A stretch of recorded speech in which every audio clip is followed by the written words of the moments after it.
श्रीकृष्ण श्रीकृष्ण श्रीकृष्ण श्रीकृष्ण। गुरुर्ब्रह्मा गुरुर्विष्णुः गुरुर्देवो महेश्वरः गुरुः साक्षात् परं ब्रह्म तस्मै श्री गुरवे नमः। तस्मै श्री गुरवे नमः। सच्चिदानन्दरूपाय विश्वोत्पत्त्यादिहेतवे तापत्रयविनाशाय श्रीकृष्णाय वयं नुमः। सर्वत्र गोविन्दनामसङ्कीर्तनं गोविन्द गोविन्द। हरि ओम तत्सत्। नाम संकीर्तनम। श्रीकृष्ण शरणं मम। श्रीकृष्ण शरणं मम। श्रीकृष्ण शरणं मम। श्रीकृष्ण शरणं मम। श्रीकृष्ण शरणं मम। श्रीकृष्ण शरणं मम। श्रीकृष्ण शरणं मम। श्रीकृष्ण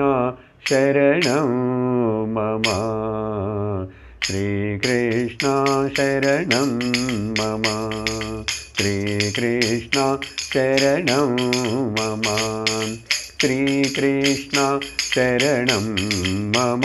श्रीकृष्ण शरणं मम। श्रीकृष्ण शरणं मम। श्रीकृष्ण शरणं मम। श्रीकृष्ण शरणं मम। श्रीकृष्ण शरणं मम। श्रीकृष्ण शरणं मम। शरणं मम। शरणं मम। बद्री विशाल भगवान की जय।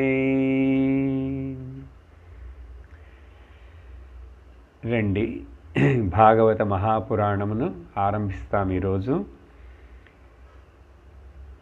గడిచిన 3 సత్సంగములలో శ్రీమద్ భాగవత మహాపురాణము యొక్క ప్రశస్తి మహాత్మ్యమును గురించి సూత మహాముని శౌనకాది ఋషులందరికీ నైమిషారణ్యంలో కూర్చొని వారు అడుగుగా వినిపించటం మొదలుపెట్టి మహాత్మ్యంలో ముఖ్యముగా 2-3 కథలు చెప్పబడినాయి. వాటి వలన మనకు తెలిసిందేమిటంటే భాగవతం ఎంత గొప్పది, ఇది ప్రతి ఒక్కరూ వినాలి, చదవాలి అని చెప్పి మనకు ఒక ఉత్సాహంనిచ్చింది ఆ మహాత్మ్యం. ఈరోజు మనం ఆ శుకమహాముని యొక్క అనుగ్రహంతోటి, వ్యాస భగవానుడి యొక్క అనుగ్రహముతోటి, శ్రీ విఘ్నేశ్వర భగవానుడి అనుగ్రహముతోటి, నారాయణ భగవానుడి అనుగ్రహముతోటి మనం భాగవతమునకు మొదటి స్కందంలో ప్రవేశం చేస్తున్నాము. ఈ భాగవత మహాపురాణమునకు భాగవతం అని మాత్రమే కాదు, వేరే ఇంకా కొన్ని పేర్లు పెట్టి పిలువబడుతున్నాయి. భాగవతంలోనే ఈ పేర్లని మనం అక్కడక్కడ చూస్తాం. ఒకటి ఏమిటంటే వైయాసిక్యాం సంహిత. ఒక్కొక్క అధ్యాయము ముగించేటప్పుడు చివరిలో వ్యాసులు వారిచే రాయబడినటువంటి చెప్పబడిన ఈ సంహిత. అలాగే సాత్వత సంహితాయాం అని కూడా అక్కడ చెప్పబడుతుంది. అట్లా అంటే అర్థం మహాత్ములు సాధువులు కూడా రుచించి ఆశపడి వినటానికి ఇష్టపడేటువంటిది సాత్వత సంహితం. సత్వగుణం ఉన్నటువంటి సాధువులు మహాత్ములు కూడా, జ్ఞానము వచ్చిన వాళ్ళు కూడా, జ్ఞానులు కూడా వినటానికి, దీనిని మరలా మరలా చెప్పటానికి ఉత్సాహపడతారు. అలాంటి సంహిత. అలాగే మరొక పేరు ఆధ్యాత్మ దీపం. ఈ పేర్లు ఎక్కడ వస్తుంది అనేటువంటిది 2-3 ముఖ్యంగా శ్లోకాలు ఆ అధ్యాయంలో వచ్చినప్పుడు చెప్తాను. ఒకటి మనం ఈరోజే చూస్తాం. ఆత్మను ప్రకాశించేట్లుగా మనకు ఆత్మను తెలియపరిచేటువంటి ఒక దీపం. దీపం అంటే లైట్. ఆత్మని చూపటానికి ఇంకో లైట్ కావాలి. ఆత్మే కదా అన్నిటికీ ప్రకాశము. ఆత్మ అన్నిటికీ ప్రకాశం ఇస్తున్నప్పటికీ కూడా ఆత్మ మనమని మనకు తెలియట్లేదే. అలా తెలుసుకునేందుకు బయట నుంచి మరొక దీపం కావాల్సి వస్తున్నది. ఇది ఎలాగంటే మన మొహం మనం చూసుకోలేం కదండి. మీ యొక్క మొహమును మీరే దేని యొక్క సహాయం లేకుండా చూసుకోగలరు ఎవరైనా? కాబట్టి అద్దం కావాలి, లేకపోతే నీళ్ళల్లో చూసుకోవాలి. బాగా షైనింగ్ ఉన్నటువంటి ఏదైనా గోడ మీద చూసుకోవాలి, అద్దంలో చూసుకుంటాం. అలాగే శాస్త్రం అనేటువంటిది ఒక అద్దం. ఆ శాస్త్రం అనే అద్దంలో మన ముఖమును మనకు చూపుటకు, మనం ఆత్మస్వరూపముని తెలియచేయుటకు ఆ అద్దాన్ని కూడా ఎట్లా ఉపయోగించాలి, ఎలా పట్టుకోవాలి, ఎలా చూడాలని గురువు ఆయనకి ముందు అద్దమును పెట్టి మన మొహం చూపిస్తూ ఆయన వెనకాలుండి మాట్లాడుతుంటాడట. కాబట్టి అధ్యాత్మ దీపం మరొక పేరు దీనికి. అలాగే జ్ఞాన ప్రదీపం కూడా. ఆత్మను ప్రకాశింపచేసేటువంటి దీపం అంటే ఒక దీపాన్ని చూడటానికి మరొక దీపం అక్కర్లేదండి. ఒక దీపాన్ని చూడటానికి మరొక దీపం అక్కర్లేదు. అందుకని అట్లాంటి సందేహం రాకూడదని జ్ఞాన ప్రదీపమని మనకు జ్ఞాన నేత్రమును వికసింపచేస్తే దాని ద్వారా మనకు మన స్వరూపం తెలుస్తుంది. సో ప్రకర్షణైన దీపం జ్ఞాన దీపం. అందుకని జ్ఞానమునకు 3వ కన్ను ప్రజ్ఞానేత్రమని చెప్తుంది శాస్త్రం. అలాగే మరొక పేరు కూడా ఉంది భాగవతమునకు, సమాధి భాష. సమాధి స్థితిలో ఉండి వ్యాసుల వారు దీనిని మనస్సులో ఆయన చింతన చేశారు. ఆ తర్వాత వారి కొడుకైనటువంటి సుఖదేవుడికి చెప్పారు. ఆ తర్వాత పుస్తకమా రాశారా, ఆకుల మీద రాశారా, పేపర్ మీద అనేది మనకు తెలియదు. ఇప్పుడు పుస్తకంలో మనకు పేపర్ మీద దొరుకుతున్నది. కాబట్టి ఆయన ఆ కథ కూడా మరలా వచ్చినప్పుడు ఆ విషయాన్ని చెప్తాను. ఈ సమాధి భాష అనేటువంటిది ఉత్తర భారతదేశంలో ఉన్న ఒక వైష్ణవ సంప్రదాయంలో పెద్దలు కూడా దీనిని అలా చెప్తారు. కృష్ణస్య వాక్యాని వ్యాసస్య సూత్రాణి, అంటే బ్రహ్మసూత్రములు, కృష్ణుడి యొక్క భగవద్గీత వాక్యములు, దానితో పాటు ప్రస్థానత్రయము, శృతి వాక్యాన్ని, 3వది అలా చెప్తూ వాళ్ళు సమాధి భాషాచ అని కూడా చేర్చుకుంటారు. అంటే భాగవతమునకు అంత ముఖ్యత్వం కూడా ఇవ్వబడినది.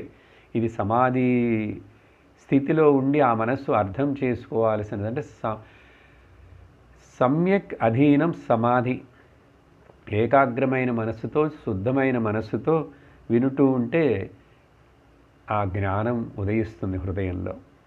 ఇలా భాగవతమునకు అనేక పేర్లు. అలాగే ఈరోజు మనం మొదటి స్కందమును ప్రారంభిస్తున్నాం. అదే సూత మహాముని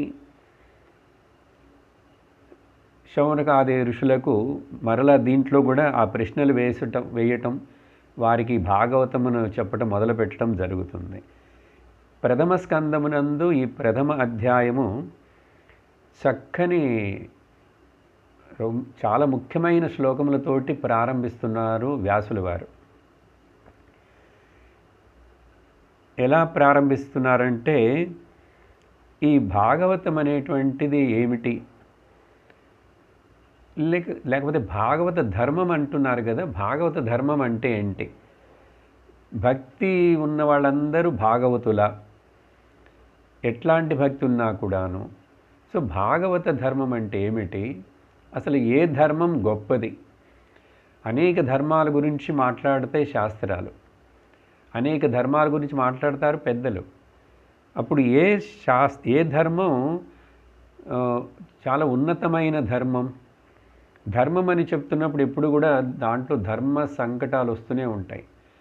ధర్మరాజుకి చాలా ధర్మ సందేహాలు. ఎందుకంటే ధర్మం అలా ఒక సూక్ష్మమైనది. అది ఒక ధర్మము ఒక కాలంలో ఒకరికి చెల్లుబాటు అయినది, మరొక కాలంలో మరొకరికి అది చెల్లుబాటు అవ్వట్లేదు. అందుకని ధర్మంలో ఇలా మార్పులుగా అనేక భార్య ధర్మం వేరే, భర్త ధర్మం వేరే, బ్రాహ్మణ ధర్మం వేరే, క్షత్రియ ధర్మం వేరే, ఇలా అనేక ధర్మాలు. మహాభారతంలో భీష్ముల వారు చివరిలో యుధిష్ఠిరుకి ఉపదేశం చేస్తున్నప్పుడు మోక్ష ధర్మం, స్త్రీ ధర్మం, రాజధర్మం, బ్రాహ్మణ ధర్మం, అనేక ధర్మాలు అక్కడ ఆయన మాట్లాడటం జరుగుతుంది.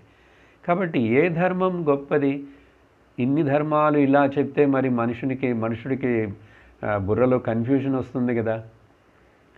అలా రాకుండా ఉండటం కోసం భాగవతం ప్రారంభంలోనే ఒక చక్కటి విశ్లేషణతోటి వివరణం ఇవ్వబడినది. ఆ వివరణం ఇచ్చిన శ్లోకమును నేను ఈరోజు చదువుతాను. కొన్ని శ్లోకాలు చాలా ముఖ్యమండి. అందుకని ఆ శ్లోకాలని చెప్పకుండా, వాటిని ప్రారంభించి అర్థం చెప్పకుండా కథ మాత్రమే మనము మొదలు పెట్టలేము. కథ అందరికీ తెలుసు, నేను ఆ రోజు చెప్పినట్లే. కానీ కథకు వెనక ఉన్నటువంటి భాగవత మహాపురాణము ఇది ఒక ఉపనిషత్తు అండి. ఇది బ్రహ్మ విద్య. దీంట్లో ఒక సందేహం కూడా లేదు. మీరు వినుతూ ఉంటే మీకే అర్థమవుతుంది. కాబట్టి ఇలాంటి బ్రహ్మ విద్యతోటి కూడినటువంటి ఉపనిషత్తుకి సమముగా ఉన్నటువంటి భాగవతమును మనం చాలా జాగ్రత్తగా, శ్రద్ధతోటి దాంట్లో ఉన్నవన్నీ వెతుక్కుంటూ ఎక్కడ ఏమి చెప్పబడినదని. బ్రహ్మసత్యం ఏకమేవ అద్వితీయం అనేది ప్రతిపాదన చేస్తూ అన్ని చోట్ల ఒక్కొక్క స్కందములో ప్రతి చోట అదే చూస్తుంటాం. అది కథ రూపంలో చెప్పినాను సరే, లేక ప్రార్థనా స్తుతుల రూపంలో చెప్పినాను సరే. సో అందుకని ఆ ధర్మం ఏమిటనేది ఇక్కడ చెప్పబడినది. ధర్మ ప్రోజ్జిత కైతవోత్ర పరమో నిర్మత్సరాణాం సతాం వేద్యం వాస్తవమత్ర వస్తు శివదం తాపత్రయోన్మూలనం. శ్రీమద్భాగవతే మహామునికృతే కిం వా పరైరీశ్వరః సద్యో హృద్యవరుధ్యతేత్ర కృతిభిః శుశ్రూషిభిస్తక్షణాత్.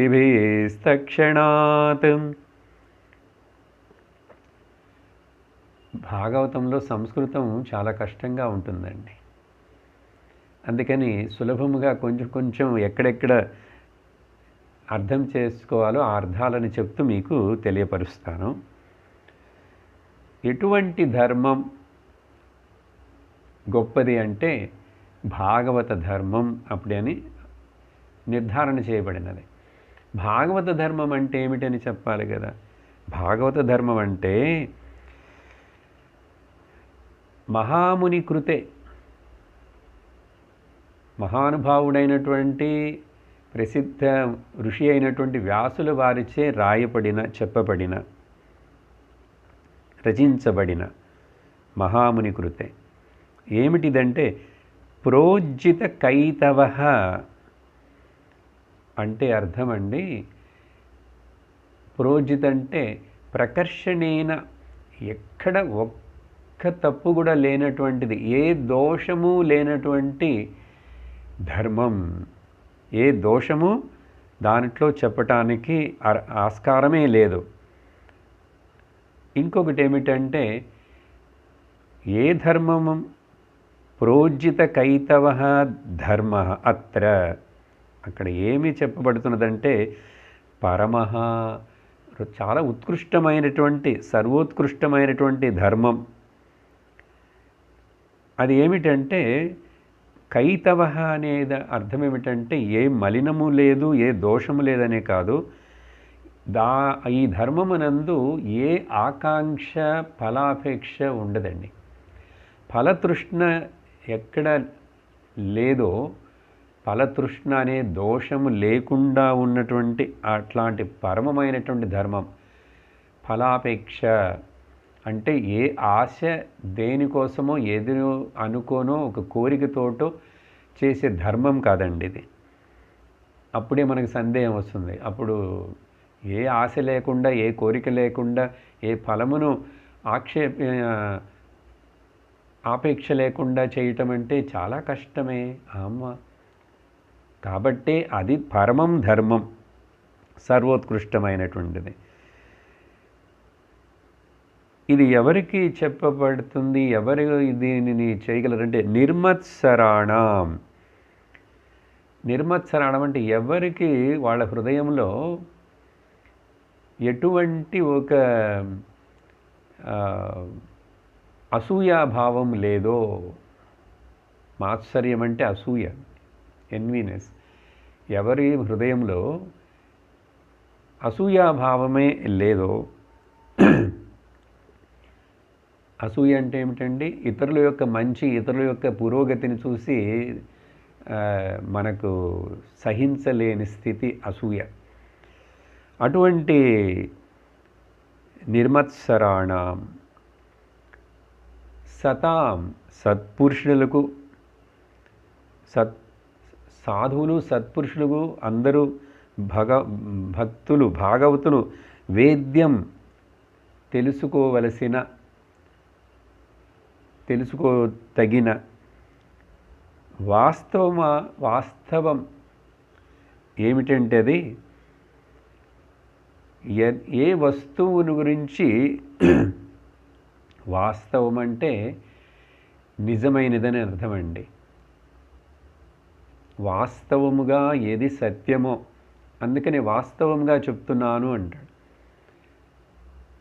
అది సత్యముగా ఉన్నదో ఆ సత్యము వాస్తవమైనటువంటిది. అది ఏమిటి? శ్రీమద్భాగవతే. ఇందు భాగవతంలో అటువంటి ధర్మం చెప్పబడింది. ఇప్పుడు ఏమిటి 2-3 పాయింట్లు? అసూయ అనేటువంటిదే మనసులో లేనివారు, మహాత్ములు, సాధువులు, ఏ ఆశ ఫలమును ఆశించని వారు, అటువంటి వారు అనుసరించే ఆ ధర్మమును భాగవత ధర్మమని చెప్పబడుతున్నదండి. అటువంటి భాగవత ధర్మం శ్రీమద్భాగవతే. దీనివలన ఇదేమిటంటే వాస్తవమైనటువంటిది. అత్ర వస్తు, వాస్తవమైన వస్తు అంటేనే వాస్తవం అని అర్థం అండి. వసతి యద్, వాస్తవమా ఏది ఉన్నదో అది వస్తువు. మనం అన్ని పదార్థాలను చూసి వస్తువులు ఆ వస్తువు తీసుకురా అంటాం. వస్తువు అంటే యాక్చువల్లీ వాస్తవముగా, నిజముగా ఏది ఉన్నదో అది సత్యం. అలాంటి సత్యమైనటువంటి ఆ వస్తువును, దాంట్లో ఏ దోషము లేదు, అటువంటి వస్తువు అయి ఉండాలి. కాబట్టి అది శివదం. ఆ వస్తువు ఏమిటని తెలుసుకున్న వాళ్ళందరికీ మంగళం అవుతుంది. శివదం మంగళమును ఇచ్చేటువంటిది, మంగళమును చేకూర్చేటువంటిది. మంగళం చేకూర్చడం అంటే ఏమిటి? తాపత్రయ ఉన్మూలనం. మొదలు రోజు చెప్పిన సచ్చిదానంద రూపాయ ఆ ప్రార్థనలో కూడా తాపత్రయ వినాశాయ శ్రీకృష్ణాయ నమః అని చెప్పాం కదా. అలాగే ఇక్కడ మరల తాపత్రయ ఉన్మూలనం. 3 విధమైనటువంటి మనుషునికి వచ్చే దుఃఖాలు, తాపాలు 3 పక్కల నుంచి. ఆది భౌతిక తాపం, ఆది దైవిక తాపం, ఆధ్యాత్మిక తాపం. ఆది భౌతికం అంటే కళ్ళకు కనపడుతున్నది, మనకు తెలుసు దీని వలన వీళ్ళ వలన ఈ బాధ, ఈ కష్టం వచ్చిందని. రెండోది ఆది దైవికం అంటే మన కళ్ళకి తెలియదు, దాని శక్తి చాలా ఎక్కువగా ఉంటుంది. పంచభూతముల యొక్క విజృంభణముల మూలముగా అలా వచ్చేటువంటిది ఆది దైవికం అండి. ఆధ్యాత్మికం అంటే నేను చేసిన కర్మ యొక్క ఫలమే అది నా మనసులో వాసనా రూపంలో ఉండి ప్రారబ్ధముగా ఇప్పుడు పనిచేస్తున్నప్పుడు హృదయంలో రాగద్వేషములు వస్తుంటాయి. అదెంత ఆధ్యాత్మికం అంటే నేను పోయిన జన్మలలో చేసినటువంటి కర్మల యొక్క ఫలము అనుభవించడం నాకు ఇప్పుడు వచ్చేది. దానిని ఆధ్యాత్మికం అంటాం. అజ్ఞానము వలన వచ్చేటువంటి బాధ. కాబట్టి తాపత్రయములు మూడిటిని కూడా నిర్మూలనం చేయగలిగినటువంటి దాంట్లో ఏ ఒక్క ఆశయం లేనటువంటి, ఒక కల్మషము లేనటువంటి, ఇది ఎవరి అనుసరించగలరంటే ఎవరి మనస్సులో అసూయైనటువంటిదే లేదో, ఎవరు సాత్వికులుగా ఉన్నారో అటువంటి వారు ఇటువంటి ఈ భాగవత ధర్మమును శివదం వాస్తవమైనటువంటిది వ్యాస మహామునినాల సంకలనం చేయబడినటువంటిది. ఇటువంటిది ఉన్నప్పుడు ఇది అనుసరించకుండా, ఇది తెలుసుకోకుండా, ఇది చదవకుండా, ఇది వినకుండా కిం వా పరైః ఈశ్వరః, వేరే ఏదేదో మార్గములో ఆ ధర్మము ఈ ధర్మము చేసి ఆ ఈశ్వరుణ్ణి ఎట్లా తెలుసుకోగలం? ఆ సత్య వస్తువుని ఎట్లా తెలుసుకోగలం? కిం వా పరైః ఈశ్వరః, లేకపోతే వేరే వేరే చిన్న చిన్న దేవతలు, డెమి గాడ్స్, వీళ్ళందరినీ పూజిస్తూనే ఉంటాను. బ్రహ్మమును సత్యమును తెలుసుటకు ఇష్టపడకుండా ఉంటానంటే వాటి వలన ఏం ప్రయోజనం? కిం వా పరైః. కానీ ఈ ధర్మం, భాగవత ధర్మం, ఈ భాగవత మహాపురాణమును వ్యాసుల వారిచే చెప్పబడినది వింటేనే ఇది హృది అవరుధ్యతే అత్ర, హృదయంలో విన్న వెంటనే వాళ్ళ హృదయాలను శుద్ధము చేసి, పరిశుద్ధము చేసి అక్కడ వాళ్ళకు వచ్చి తత్క్షణాత్ ఈ ధర్మమును అనుసరించాలంటే ఏం చేయాలి? ఎక్కడికి వెళ్ళాలి? ఏం వ్రతం చేయాలి? ఏం పూజలు చేయాలి? ఏం యజ్ఞాలు చేయాలంటే ఏమీ అక్కర్లేదు. కృతిభిః శుశ్రూషిభిః ఏం చేయాలంటే వినటం మాత్రం చేస్తే చాలు. ఇంత శుశ్రూషిభిః, శుశ్రూష అనే పదం అండి అన్ని సామాన్యంగా దక్షిణ దేశ భాషల్లో సేవ చేయటం అనే అర్థంలో తీసుకుంటాం. తెలుగు కానీ తమిళం కానీ శుశ్రూష చేయటం, పెద్దవాళ్ళకి సేవ చేయటం, వృద్ధాశ్రమంలో సేవ చేయటం, గురువుకి శుశ్రూష చేయటం అంటాం. కానీ ఇక్కడ తీసుకోవాల్సిన అర్థం కరెక్ట్గా ఏమిటంటే విన్నంత మాత్రానే, వినుట చేతనే, ఆ వినటం అనేటువంటిది చేస్తే చాలు, వేరేం చేయక్కర్లేదు. వినటం అనేది చేస్తేనే చాలు. ఆ క్షణమునందే వాళ్ళ హృదయంలో వెంటనే ఈ భాగవత ధర్మము యొక్క ప్రకాశం అంటే ఏమిటి అర్థం? భక్తి ఉద్భవించును, శుద్ధమైన భక్తి ఉదయించును, జ్ఞానభక్తి, జ్ఞానముతో కూడినటువంటి, వైరాగ్యముతో కూడినటువంటి భక్తి ఉదయించును అని చెప్పి ఈ భాగవత ధర్మం, భాగవతంలో చెప్పబడినటువంటి విషయాన్ని, ఇది ఒక పుస్తకము కాదని ఆ రోజే చెప్పాను, ఇది సాక్షాత్ భగవాను యొక్క స్వరూపమని. సో ధర్మ ప్రోజిత కైతవోత్ర పరమో నిర్మత్సరాణం సతాం వేద్యం వాస్తవమత్ర వస్తు శివదం తాపత్రయోన్మూలనం శ్రీమద్భాగవతే మహామునికృతే కిం వా పరైరీశ్వరః సద్యో హృద్యవరుధ్యతేత్ర కృతిభిః శుశ్రూషిభిస్తక్షణాత్. ఇది మొదటి అధ్యాయంలో 2వ శ్లోకం అండి. మొదటి శ్లోకమని ఇప్పుడు నేను వివరిస్తాను. కాబట్టి మొదట ఈ భాగవతము, భాగవత ధర్మం ఏమిటి, అని చెప్పి మనం ఇక్కడ తెలుసుకున్నాం. మోక్షము కూడా కావాలనేటువంటి ఆశ ఉండదుట ఈ ఈ ధర్మంలో. ప్రోజ్జిత కైతవ ధర్మతులు ఆ ధర్మంలో మోక్షము కావాలని కూడా ఆశ ఉండదుట. అంటే అప్పుడు మరి వాడికి మోక్షం వద్దా?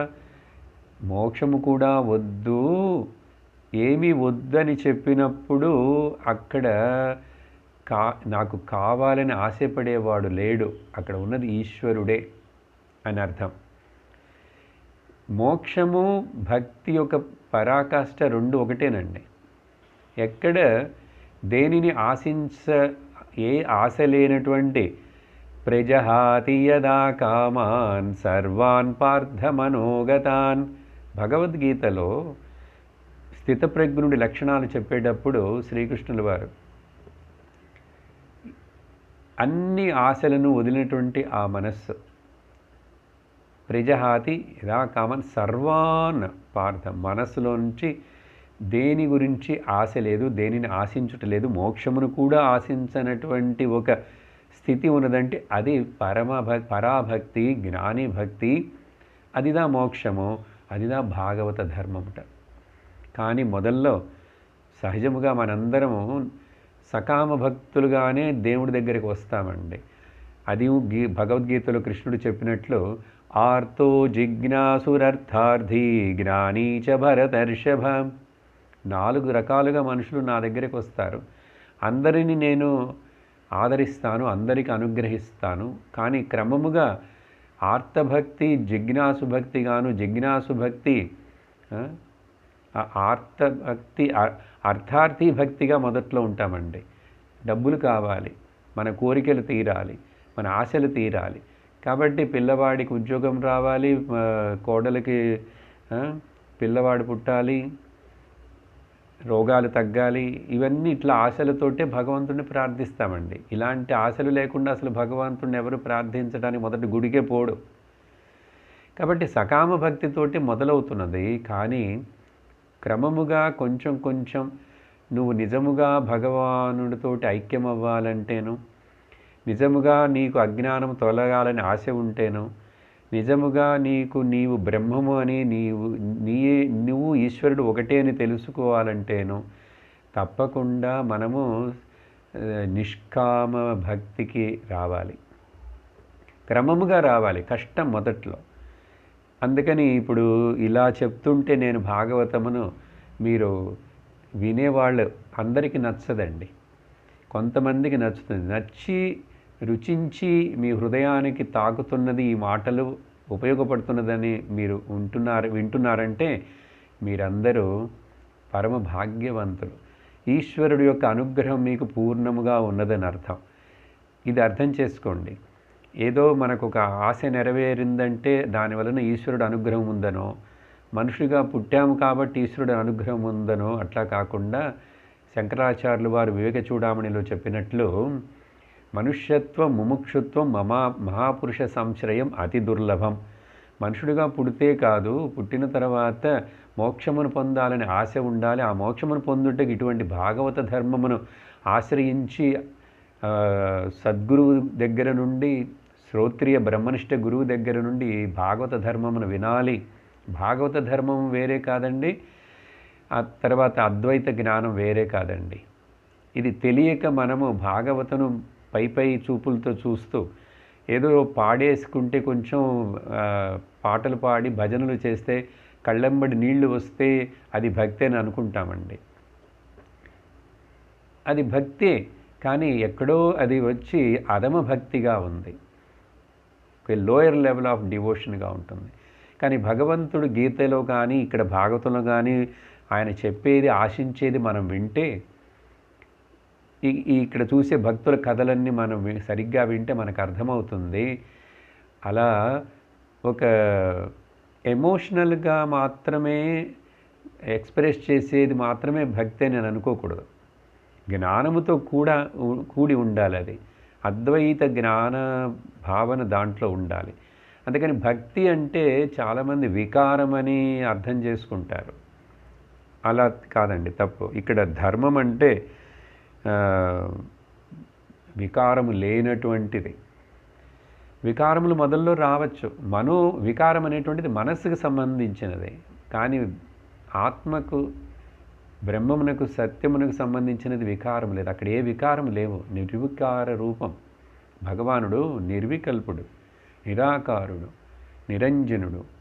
అప్పుడు ఆ భగవంతుడు అలా అయినప్పుడు భగవంతుడు అంశమైన మనము కూడా అలాగే అయి ఉండాలి అని గ్రహించాలి.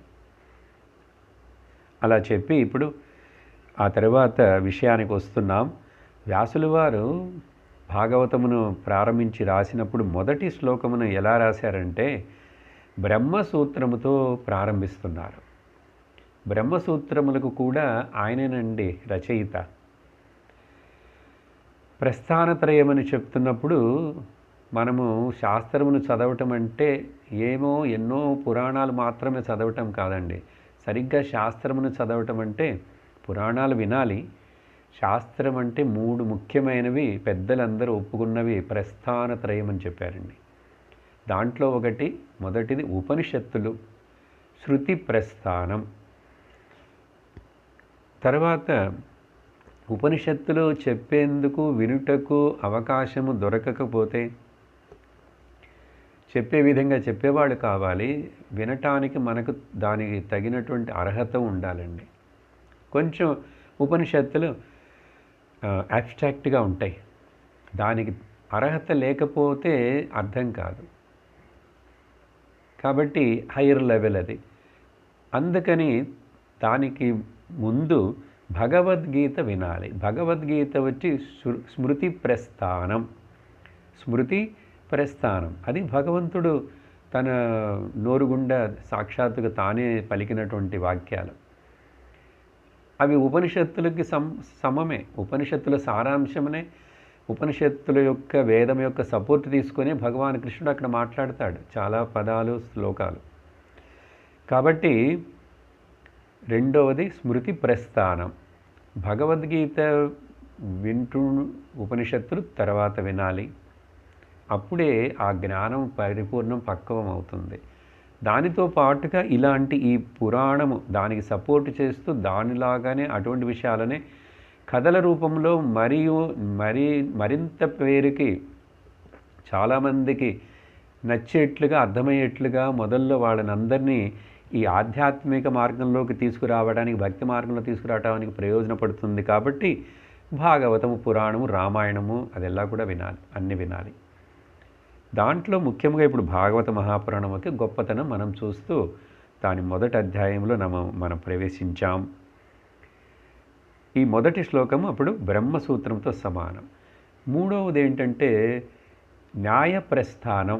ఆ న్యాయప్రస్థానముద దానికి పేరుద బ్రహ్మసూత్రములు. శృతిలో, ఉపనిషత్తుల యందు, స్మృతి గ్రంథములు, భగవద్గీతలో చెప్పిన వాటికి ఏదైనా కొన్ని స్టేట్మెంట్ కాంట్రడిక్షన్గా ఉంటేనో, లేక మనకు అర్థం కాకపోతే, ఎక్కడైనా సందేహం వస్తుందో, సందేహం వచ్చేట్లుగా ఉండే కొన్ని గ్రంథి శ్లోకాలు ఉంటాయండి, భగవద్గీతలోనే ఉన్నాయి. అందుకని అవి మనకు అర్థం కానప్పుడు, వాటి గురించి ఏవైనా డిస్కషన్స్, సందేహాలు ఉన్నప్పుడు తర్వాత లెవెల్లో న్యాయప్రస్థానం అంటే లాజికల్ కొంచెం డిస్కషన్ పండి, అనలైజ్ పండి, వివరించి చెప్పేటువంటి శాస్త్రం. కానీ అవన్నీ కోడిఫైయింగ్ ఫామ్లో ఉంటాయి, సూత్రాల ఫామ్లో ఉంటాయి. కానీ ఒక్కొక్క సూత్రం ఒక పెద్ద ఆటం బాంబు లాంటిదండి. దాని వెనుక విమర్శి విడదీసి చూస్తూ పోతే ఎంతో అర్థముతో కూడి ఉన్నట్టుగా ఉంటాయి. సో అటువంటి బ్రహ్మసూత్రాలలో ఆ బ్రహ్మసూత్రములను రాయుట ముందు అథాదో బ్రహ్మ జిజ్ఞాస. ఇప్పుడు బ్రహ్మ జిజ్ఞాస మనకందరికీ బ్రహ్మమును తెలుసుకున్నట్లో జిజ్ఞాసని చూపిస్తాము. ఇప్పుడు అంటే ఎప్పుడు? అర్హత వచ్చిన తర్వాత, వాటిని చదవగలిగిన శక్తి వచ్చినప్పుడు, అన్ని ప్రిపరేషన్లు అయిన తర్వాత అప్పుడు చెప్పి మొదటి సూత్రం అండి బ్రహ్మసూత్రంలో జన్మాధ్యస్య యతయః. అంతేనండి సూత్రం. జన్మాధ్యస్య యతః. అదే సూత్రమును పెట్టుకొని వ్యాసులు వారు మొదటి శ్లోకమును ఇక్కడ రాస్తున్నారండి. చదువుతాను. దీని కూడా అర్థం చెప్పాలి, తప్పకుండా చెప్పాలి. ఎందుకంటే ఇది వచ్చి సూత్రభూత శ్లోకం. అక్కడ ఒక సూత్రం మొదట్లో ప్రారంభించి ఎట్లాగైతే తర్వాత 555 సూత్రములు వేదాంతమును మొత్తమును, శాస్త్రముల యొక్క సారం మొత్తమును సూత్రములు అక్కడ పెట్టారో, అలాగే ఈ మొదటి శ్లోకం భాగవతం రాబోయే 18,000 శ్లోకాలండి. 12 స్కందములు, 18,000 శ్లోకములు. వీటన్నిటికీ ఈ శ్లోకము యొక్క ఎక్స్పాన్షన్, దీని యొక్క దీనిని విస్తరింపచేసి మాట్లాడేవే మిగతావన్నీ కథలు అన్నీ కూడా. కాబట్టి ఇది మొదట సూత్రభూత శ్లోకం. ఓం జన్మాద్యస్య యతోన్వయాదితరతః అర్ధేష్వభిఘ్నస్వరాట్ తేనే బ్రహ్మ హృదాయ ఆదికవయే ముహ్యంతి యత్సూరయః తేజో వారి మృదాం యథా వినిమయో యత్ర త్రిసర్గో మృషా ధామ్నా స్వేన సదా నిరస్తకుహకం సత్యం పరం ధీమహి. ధామ్నా స్వేన సదా నిరస్తకుహకం సత్యం పరం ధీమహి. సత్యం పరం ధీమహి. సో బ్రహ్మసూత్రము తోటి ప్రారంభమైనటువంటి ఈ భాగవతం అప్పుడు బ్రహ్మజ్ఞానమునికి సంబంధించినదా కాదా? ఎందుకు సందేహం వస్తుంది? ఎందుకు సందేహం రావాలి? దీంట్లో భక్తి మాత్రమే చెప్పబడినది. భక్తిలో అంటే భగవాను కోసం ఏడవటమే భక్తి అని, ఆ వికారాలే భక్తి అని, అవన్నీ రావచ్చు, మంచిదే. వస్తే అంతఃకరణం శుద్ధమవుతుంది. భగవాను కోసం ఏడిస్తే మంచిదేగా. కళ్ళల్లో నీళ్ళు వస్తే, ఒళ్ళు గగురు పొడిస్తే మంచిదే. అట్లా ఉండాలిట కథలు వినేటప్పుడు, భగవంతుడి లీలలు వినేటప్పుడు. కానీ అది ఇంకా అత్యంతమైన ఉన్నత భక్తి అని కాదు. కాబట్టి బ్రహ్మస్వరూపం అద్వైత సిద్ధాంతమునే భాగవతం ప్రతిపాదిస్తుందని ఈ మొదటి శ్లోకంలోనే, మొదటి లైన్లోనే ఆ బ్రహ్మసూత్రం తెలియపరుస్తుంది. దీంట్లో ఒక సందేహం కూడా ఉండకూడదు. దీంట్లో చూడండి, అదే కాదు, మరొక విశేషం ఏమిటంటే ఈ భాగవత మహాపురాణం, ఈ బ్రహ్మ విద్య గాయత్రి మంత్రముతోటి మొదలవుతున్నది. ఆ చివరి లైన్లో చెప్పింది అదే, సత్యం పరం ధీమహి. భగవంతుడంటే ఎవరు, దేవుడంటే ఎవరు అంటే భాగవతం ఒక చక్కటి పేరుస్తున్నది ఆ భగవంతుడికి. ఆయన పేరు సత్యంట. చూడండి, మనం అనుకుండే రాముడు కృష్ణుడు గురించి కథలు చెప్పబోయే ఈ భాగవత మహాపురాణం కూడా ఆ భగవంతుడికి ఒక పేరు. కాబట్టి రాముడని పిలిచినా తప్పులేదు, కృష్ణుడని పిలిచినా తప్పులేదు, దేవి అని పిలిచినా తప్పులేదు, వినాయకుడని పిలిచినా తప్పులేదు. కానీ అవన్నీ నామరూపాలు మాత్రమే. అవతారాలు వస్తాయి, మరలా కనుమరుగవుతుంటాయి. అవతారాలకన్నిటికీ రావటానికి ముందు, కనుమరుగు అయిన తర్వాత కూడా ఎప్పుడూ ఉండేటువంటి ఏదైనా ఒక వస్తువు ఉన్నదా అంటే అది ఆ వాస్తవమైనటువంటి వస్తువు ఏది, అది సత్యం. అది సత్యం కాబట్టే అది వాస్తవం. అది వాస్తవం కాబట్టి దానినే వస్తువు అని పిలవాలి. శాస్త్రంలో వేదాంతలో ఆత్మకు వస్తువు అని చెప్పటం చాలా అలవాటైన పదం, ఆ వస్తువు. ఎందుకంటే వాస్తవంగా అదే ఉంది కాబట్టి. అది ఎలా ఉంది? సత్యముగా ఉన్నది. వాస్తవం అంటేనే సత్యమే కదండి అర్థం. వాస్తవంగా చెప్తున్నాను, ప్రామిస్ అంటాడు. సత్యంగా అంటే ఏమిటి అర్థం? త్రికాల అబాధితం యద్ అస్తి తత్ సత్యం. 3 కాలముల చేతను లేక దేశము మూలముగాను, వస్తువు మూలముగాను, ఎటువంటి దేశకాల వస్తు పరిచ్ఛేదం లేనటువంటి వస్తువు ఏది ఉన్నదో అది సత్యం. త్రికాల అబాధితం ఇది సత్యం. కాలం యొక్క ప్రభావమే దాని మీద ఉండదు. అది ఏమై ఉంటుంది అప్పుడు? అదే దేవుడు, అదే భగవంతుడు, అదే ఈశ్వరుడు. దానికి పేరే ఆత్మ, దానికి పేరే పరమాత్మ. ఎన్నో పేర్లు పెట్టు, కానీ అది పేరు పెట్టకపోయినా పెట్టినాను, అది అట్లాగే ఉంది. ఇంకొకటి అర్థమండి, సత్ అంటే ఇంగ్లీష్లో ఎగ్జిస్టెన్స్ అంటామండి, తెలుగులో ఉనికి అంటాం. ఉన్నది, ఉన్నది, అప్పుడు ఉన్నది, ఇప్పుడు ఉన్నది, ఎప్పుడూ ఉంటూనే ఉన్నది, ఉండును. ఆ ఉండుటకు పేరు సత్. చిన్న అబ్రివేషన్, షార్ట్ ఫామ్లో ఉపనిషత్తులు ఉపయోగించడం సత్. ఆ తర్వాత చిత్, ఆనందం, అప్పుడెలా అన్నీ చెప్తుంది. సో ఇక్కడ సత్ అంటే ఎగ్జిస్టెన్స్, ఉనికి, ఉన్నది, ఉన్నది, ఉన్నది. చూడండి, అన్నీ ఏవేవైతే మన ఇంద్రియంగులకి తెలుస్తున్నాయి అవన్నిటినీ అది ఉంది, ఇది ఉంది, వాడున్నాడు, ఆమె ఉన్నది, నేను ఉన్నాను, అన్నీ ఉన్నవి ఉన్నవి అంటాం. ఈ విషయంను నేను ఇప్పుడు ఈ శ్లోకం చెప్తూ కొంచెం వివరిస్తాను. ఈరోజు ఈ శ్లోకాలు కొంచెం టఫ్గా ఉంటాయి. టఫ్ అంటే వేదాంతం యొక్క రుచి బ్యాక్గ్రౌండ్ లేని వాళ్ళకి కొంచెం కష్టంగా ఉంటుంది. మనం తొందరలోనే కథలోకి వచ్చేస్తామండి. అందుకని బాధపడద్దు. కథ వినేవాళ్ళకి కథ వస్తుంది. ఇది చెప్పేటప్పుడు అర్థమై మీరు విని ఆనందిస్తే చాలా మంచిది. లేదు కొంచెం నిద్ర వస్తున్నదంటే కొంచెంసేపు నిద్రపోండి, పర్వాలేదు. ఇటువంటి విషయాలని కొంచెం నిద్రలో విన్నాను, మనకు తెలియకుండానే ఇవన్నీ మన శరీరంలోకి ప్రవేశిస్తాయి. కాబట్టి వినండి. ఈ వినటం అనే విషయానికి కూడా ఒక రహస్యం ఉందండి. ఇక్కడ వినటం అనేటువంటిది మొదటి శ్లోకంలో చూసాం కదా, శుశ్రూషిభి. శుశ్రూషుభి అంటే శ్రోతుం ఇచ్చ. ఎవరికి వినాలని ఆశ ఉందో వింటే చాలు. శ్రవణం ఏమిటి? వింటేనే జ్ఞానం వచ్చేస్తుందా? ఏమి చేయక్కర్లేదా? ఏమి చేయక్కర్లేదు. వింటేనే జ్ఞానం ఎట్లా వస్తుందంటే, ఆ రోజు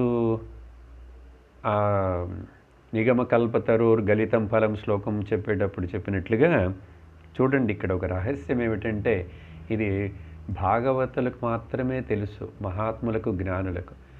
మన చెవులండి చాలా పవర్ఫుల్. ఇవి ఇంద్రియాలన్నీ ఉన్నాయి, వాటిలో చెవులు. ఈ చెవుల ద్వారా విని తెలుసుకొని అనుభవం తెచ్చుకునేటువంటిది లోక జ్ఞానము ఉంది, కానీ బ్రహ్మ జ్ఞానము కూడా. సో విని తెలుసుకోవటం వలన ఋషులు కూడా వాళ్ళ ధ్యానములు చేస్తున్నప్పుడు వాళ్ళకి అంతరంగము నుండి వాళ్ళకి లోపల వినపడిందిట. విన్నారు కాబట్టి వాళ్ళందరూ ఋషులు. ఋషయతి ఇది ఋషులందరూ వాళ్ళు దర్శించారు మంత్రములను. మంత్రద్రష్టారః ఋషయః. కాబట్టి అందుకనే ఆ విన్నది ఏమిటంటే, విన్నారు, తెలుసుకున్నారు కాబట్టి దాని పేరు శృతి. శ్రవణం, ఈ అన్నీ ఒకే సంస్కృత పదంలోంచి వచ్చినవండి. అందుకనే వేదమునకు పేరు శృతి. వినబడినది, చెప్పబడినదో ఎవరో రాశారు కాదు. అందుకనే వేదానికి పేరు అపౌరుషేయం. ఏ మనిషి చేత రాయబడిన చెప్పబడినది కాదండి. అది భగవంతుడి యొక్క సాక్షాత్ పరబ్రహ్మం యొక్క వాణి. ఆ వాణి ఎప్పుడు కూడా అంతరిక్షంలో, ఆకాశంలో అట్లా ఉన్నది. అది దాన్ని మేల శాటిలైట్లో నుంచి మన టీవీకి ఎట్లా కరెక్ట్ అయిన పొజిషన్లో పెట్టి కరెక్ట్ అయినటువంటి డిష్ యాంటీనా పెడితే ఎట్లా రిసీవ్ చేసుకుంటుందో, అలాగే ఋషులు ఆ అంతరిక్షంలో ఉన్నటువంటి వేద శబ్దములను వాళ్ళ యొక్క ట్రాన్స్మిటర్ మైండ్ని అంత ఏకాగ్రపరిచి బాగా ట్యూన్ చేసి వాళ్ళు అవన్నీ విన్నారటండి. అలా విన్నవి కాబట్టి శృతి అన్నాం. ఎందుకు ఈ విషయం చెప్తున్నాను ఇప్పుడు? వినటం అనేటువంటిది ఎంత ముఖ్యమనేది శ్లోకంలోనే చెప్పబడినది. మరలా ఇక్కడ వినటం అనేదికి చెప్తున్నాం. సత్యం అనే పదమును వివరిస్తూ, చెవు నుంచి హృదయమునకు ఒక నాడి కనెక్షన్ ఉందిటండి. ఇది రహస్యం, ఎవరికి తెలియదు, జ్ఞానులకు మాత్రమే తెలుసు. యోగశాస్త్రం కూడా అనేక నాడులు చెప్పబడినాయి. సో చెవు నుంచి వినేవి చాలా వింటుంటామా లోకంలో విషయములన్నీ, అవన్నీ కూడా వేరే వేరే చోట్లకి వెళ్తే బ్రెయిన్కి వెళ్తుంది, మైండ్కి వెళ్తాయి, బుద్ధికి వెళ్తుంది. కానీ ఒక నాడి ఉందిటండి, అది ఏంటి చెప్తుందంటే, కర్ణనాడిం పురుషస్య యాతః, చెవు నుంచి నేరుగా మన హృదయమునకు కనెక్షన్ అయ్యేటువంటి ఒక నాడి ఉందిట. ఆ నాడి వలన ఈ భాగవతము, ఈ శాస్త్రము శ్రవణం చేసేటప్పుడు మొదట ఆ నాడి మూసుకొని ఉన్నది, ఇప్పుడు మూసివేయబడి ఉన్నది. ఏంటంటే మనం లోక విషయములే, లోక వార్తలే విని విని విని అవన్నీ ఆ నాడులన్నీ తెరుచుకున్నాయి. దీనికి పని లేదు. ఈ కర్ణనాడి నేరుగా హృదయమునికి వెళ్ళేది మూసుకొని ఉన్నది ఇప్పుడు. కానీ ఎప్పుడు వినటం మొదలు పెడతామో దానికి సంబంధించిన విషయమును విన్నప్పుడే, అదేంటి, ఏదో శాస్త్రము వినటము, భగవంతుడి గురించి వినటము, భాగవతం వినటము చేస్తామో ఆ కర్ణనాడి అప్పుడు కొంచెం కొంచెం అది ఓపెన్ అయ్యి తెరుచుకుంటుందట. అది తెరుచుకోనంతవరకు ఏమవుతుందంటే, ఇలా కథ చెప్తూ, ఇలా వేదాంతము శాస్త్రముని చెప్తూ ఉంటే మధ్యలో మధ్య మధ్యలో జై శ్రీరామ్, అப்புறம் గోవిందా గోవిందా అని చెప్పకపోతే హరికథలో నిద్రపోతారండి అందరూ. కానీ అది చెప్తూ ఉండాలంటే ఇక్కడ మనం తత్వ విషయమును కంటిన్యూ చేయలేం. అది ఎందుకు వాళ్ళకంటే నిద్ర వచ్చేస్తుంది. ఇక్కడ వేరే విషయాలు వినటానికి ఏమీ లేదు అని వచ్చి కూర్చున్నాడు. ఈ కర్ణనాడ్యము మూసుకొని ఉన్నది. ఇంకా అప్పుడు ఏముంది, పని లేక నిద్ర వచ్చేస్తుంది. కానీ కొద్ది రోజులు అట్లా అట్లా విని విని విని విని ఈ కర్ణనాడి తెరుచుకుంటుందిట. అది తెరుచుకున్నప్పుడు హృదయానికి ఏమవుతుంది, భవప్రదాం గేహరతిం చిన్నత్తి, ఈ సంసారముని మనకు ఏర్పడేట్లు చేసి, జనన మరణ చక్రమును ఏర్పడేట్లు చేసినటువంటి ఈ గేహరతిం, గేహమన్నా రెండండి, ఇంటి మీద, కుటుంబముల మీద, చుట్టూ ఉండే పొసెషన్స్ మీద, రిలేషన్స్ మీద ఉండే అటాచ్మెంట్, లేక దేహరతిమని ఈ శరీరం నేను అనుకుంటూ దీని మీద పడే అభిమానము, వీటన్నిటిని చినత్తి నశింపచేస్తుందిట, నాశనము చేస్తుందిట. కాబట్టి కర్ణనాడిలో నుంచి వెళ్తుందండి. సో సత్యం, ఆ సత్యమును గురించి ఇక్కడ మనందరం ధ్యానిస్తాం. పరం ధీమహి, గాయత్రి మంత్రంతో మొదలవుతుందని చెప్పన్నారు. అంటే అర్థం చూడండి, ఇది చదువుతున్నప్పుడు మీకేమి గుర్తుకొచ్చింది వెంటనే? సత్యం పరం ధీమహి, అంత ధీమహి వార్త వచ్చిందంటేనే అది గాయత్రి మంత్రంలో కూడా అట్లాగే కదా చెప్తాము. ఏ గాయత్రి, ఏ దేవుడు గాయత్రి చెప్పినా కూడా అండి, ఓం మా విష్ణవే, విష్ణు గాయత్రి చెప్పిన, ఓం నారాయణాయ విద్మహే వాసుదేవాయ ధీమహి, ఓం హంసాయ విద్మహే పరమహంసాయ ధీమహి, గాయత్రిలో కూడా అట్లాగే. కాబట్టి ఆ ధీమహి అని వచ్చింది కాబట్టి గాయత్రి మంత్రము సమముగా ఉన్నది. కాబట్టి ఇక్కడ ఆ సత్యమును గురించి మనందరము ధ్యానిస్తాం రండి అంటున్నారు వ్యాసుల వారు. మనమందరం, ఇక్కడ కూడా ప్లూరల్ అండి, ఓకే, శిష్యుడి భావం, అందరూ, మనందరం అట్లా కలెక్టివ్గా చెప్పి. అలా మాత్రమే కాదండి, భాగవతం చివర ముగించేటప్పుడు కూడా ఈ సత్యం పరం ధీమహి అనే శ్లోకముతోటే అక్కడ మెయిన్ భాగవతం ద్వాదశ కందంలో ముగుస్తుంది. కాబట్టి గాయత్రి మంత్రంతోటి ప్రారంభించి గాయత్రి మంత్రంతోటే ముగింపబడుతున్నది. కాబట్టి ఇది ఎవడో ప్రసిద్ధమైనదా అయి ఉండాలి. సత్యం పరం ధీమహి, ఆ సత్యమును గురించి. సో భగవానుడికి అటువంటి ఒక చక్కని పేరు పెట్టారు. ఎప్పుడు అది సత్యం అని అంటే ఇంకా దాంట్లో తగాదాలు ఏమైనా వస్తాయా? వైష్ణవులు, శైవులు, గాణపత్యులు, ఇట్లా శాక్తేయులని పోట్లాటలు, హెచ్చుదగ్గులు ఉంటాయి. సత్యం అది అందరికీ ఒకటే సత్యం. ఆ సత్యమును గురించి కూడా చక్కటి శ్లోకం. ఎప్పుడు భగవాన్ కృష్ణుడు పుట్టబోతున్నాడో అవతారం తీసుకొని ఆ 10వ స్కందమునందు బ్రహ్మాది దేవతలందరూ కూడా అక్కడికి ఒక చోటికి చేరి ఆకాశంలో నుంచి కృష్ణుడు పుట్టబోతున్నాడు. కృష్ణుడు అంటే ఎవరప్పుడు? ఆ కృష్ణుడు పుడుతున్నాడు కాబట్టి ఆయనకి కృష్ణుడు అనే పేరు పెడతారని తెలిసినా కూడా బ్రహ్మదేవుడు అక్కడ వాళ్ళందరూ ప్రార్థించినప్పుడు చక్కటి శ్లోకం ఉందండి. ఆ శ్లోకాన్ని జస్ట్ చదువుతాను, ఇప్పుడు అర్థాన్ని మరొక రోజు చూస్తాం. ఇప్పుడు అర్థం చూడవలసిన శ్లోకం ఇందు ముఖ్యమైనటువంటి మొదటి శ్లోకం. దానికి సంబంధించినది ఈ సత్యం పరం ధీమహి ఉన్నది కాబట్టి ఈ సత్యం అనే పదమును ఎక్కడ విస్తృతముగా ఒక శ్లోకంలో 9 సార్లు ఆ సత్యం పదమును ఉపయోగించి చెప్పబడింది. మరొకటి శ్లోకం ఇటువంటిది ఎక్కడా లేదు. ఎప్పుడు కృష్ణుడు పుట్టడానికి ముందు ఆవిర్భవించబోతున్నాడు. దేవతలు ప్రార్థన, సత్యవ్రతం సత్యపరం త్రిసత్యం సత్యస్య యోనిం నిహితం చ సత్యే సత్యస్య సత్యం ఋత సత్యనేత్రం సత్యాత్మకం త్వాం శరణం ప్రపన్నాః. దీని అర్థము అదంతా తర్వాత చూస్తాము. కానీ 9 సార్లు సత్యమును వచ్చింది చూడండి. అప్పుడు దేవుడు అనేటువంటిది, భగవంతుడు అనేటువంటిది సద్వస్తువు, సత్యం, చక్కటి పదం. అందుకని ఉపనిషత్తులు కూడా సత్, చిత్, ఆనందం అని చెప్తుంది. సో అటువంటి చెప్పి ఈ సత్యం అంటే మీరు ఇట్లా చెప్తే అది ఎప్పుడు ఉండేది, అన్ని చోట్ల ఉండేది, దానికి పేరు సత్యం అంటే అర్థం కావట్లేదండి. కాబట్టి వ్యాసులు వారు ఏం చేస్తున్నారంటే శ్లోకం చివరిలో సత్యం అని చెప్పారు, కానీ ప్రారంభంలో